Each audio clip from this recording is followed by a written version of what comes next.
Mon gendre avait le béguin pour moi, alors je l'ai laissé dévorer ma. Partie 2. La sonnette retentit et j'ouvre la porte. C'était Damien. J'ai failli m'évanouir.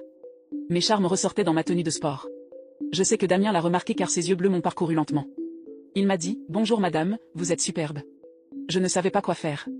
Damien a réussi à me faire fondre avec ce maudit commentaire, et une fois de plus, je me suis mise à bafouiller comme une écolière idiote.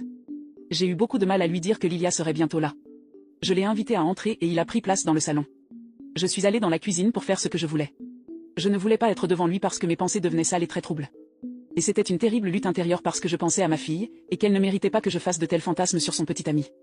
Je me suis donc ridiculisée. Je suis allée dans la salle de bain et j'ai réussi à calmer mes envies. J'ai utilisé ma propre main pour essayer de me débarrasser de cette stupeur. Je pensais qu'après cela, je le verrais peut-être plus normalement, et que je n'aurais pas autant de mauvaises pensées quand je verrais Damien. Mais quand je suis sortie de la salle de bain, Damien était dans le salon, et comme s'il était un radar, il fixait à nouveau mon corps. Je sais parfaitement qu'il me voyait comme une femme, dans tous les sens du terme. Enfin, j'ai été stupide et je suis retournée à la cuisine. Mais soudain, j'ai entendu la voix de Damien me dire « Veux-tu que je t'aide pendant que Lilia arrive ?» La cuisinière m'a empêché de tomber en arrière. Damien était très proche de moi, trop proche, comme s'il envahissait mon espace personnel. Je ne sais pas s'il s'en est rendu compte. Même pendant une seconde, j'ai pensé qu'il me taquinait, parce qu'il savait qu'il était séduisant et peut-être qu'il utilisait cela pour s'amuser de mes attitudes stupides. Je ne sais pas. Le fait est que Damien a rompu le silence en disant « Tu es magnifique avec tes cheveux relevés. Vous êtes une très belle femme. » Puis il est retourné dans le salon et je suis restée pétrifiée dans la cuisine, sentant mon entrejambe palpiter violemment. Je me suis sentie comme une chienne, je me suis sentie tellement coupable. Et c'est là que je sais que je serai mal jugée. Je me sentais mal, mais quelque chose en moi me disait de passer à l'étape suivante. Ce jour-là, Lilia est enfin arrivée et ils sont allés au cinéma ou ailleurs. Au moins, à ce moment-là, je me suis calmée. Quelques jours plus tard, ma sœur m'a demandé si j'avais autorisé Lilia à les accompagner lors d'un voyage à Querétaro. Ils n'ont jamais eu d'enfants et ils avaient l'habitude d'inviter Lilia dans de nombreux endroits.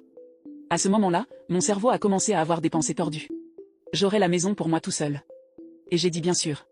Quand je l'ai dit à Lilia, elle était très enthousiaste à l'idée de ce voyage de 3 jours.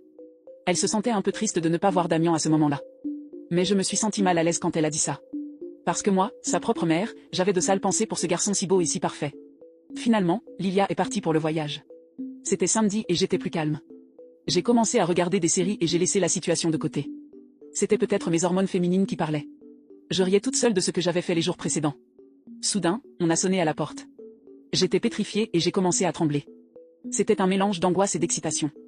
Dans mon esprit, j'ai prié Dieu pour que ce ne soit pas Damien. Mais en même temps, je souhaitais que ce soit lui. J'ai ouvert la porte et Damien était là.